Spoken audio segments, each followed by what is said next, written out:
മഴയും തണുപ്പുമായി കഴിഞ്ഞാൽ മാത്രനിവാസികൾക്ക് മുറ്റത്തേക്കിറങ്ങാൻ കഴിയാത്ത അവസ്ഥയാണ്. ഇവിടെ പ്രദേശവാസികൾ ഭയക്കുന്നതോ കാഴ്ചയിൽ ഭംഗിയുള്ളവനും മന്ദവേഗതയുള്ളവനുമായ ഒച്ചിനെ. ഇവിടുത്തുകാരുടെ ഊണും ഉറക്കവും കെടുത്തുന്ന വില്ലന്മാരായി മാറിയിരിക്കുകയാണ് ഒച്ച്.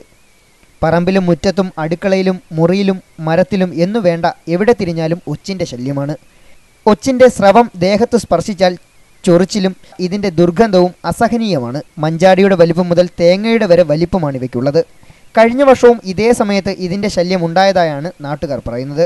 കാർഷിക വിളകളും ചെടികളും സകലതും ഇത് തിന്നു നശിപ്പിക്കുകയാണ്. എവിടെയാണ് ഇതിൻ്റെ ഉറവിടമെന്നും നാട്ടുകാർക്കറിയില്ല.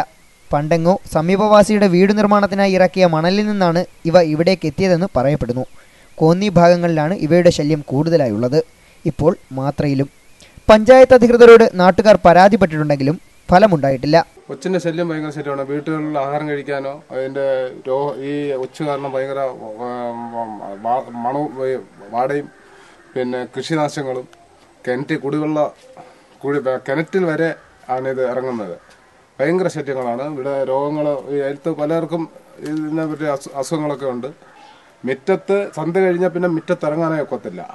ഇതുവരെ പഞ്ചായത്ത് മെമ്പർമാരും ഇവിടോട്ട് തിരിഞ്ഞില്ല. ഈ പഞ്ചായത്തിൽ ഇതിനു വേണ്ടി ഒരു നടപടികളും ഈ പഞ്ചായത്തിൽ നിന്ന് ഉണ്ടാകുന്നില്ല. ചാക്കുകളിലും കുട്ടകളിലും ഇവയെ വാരി നിറച്ച് കുമ്മായമോ ഉപ്പോ ഇട്ട് നശിപ്പിക്കുക മാത്രമാണ് മാർഗം. ദിവസവും 3 കവറിലേറെ ഉപ്പോ കുമ്മായമോ ആണ് ഇതിനായി വേണ്ടി വരുന്നത്. സുജിത് സുരേന്ദ്രൻ, ലൈവ് വാർത്ത, പുനലൂർ.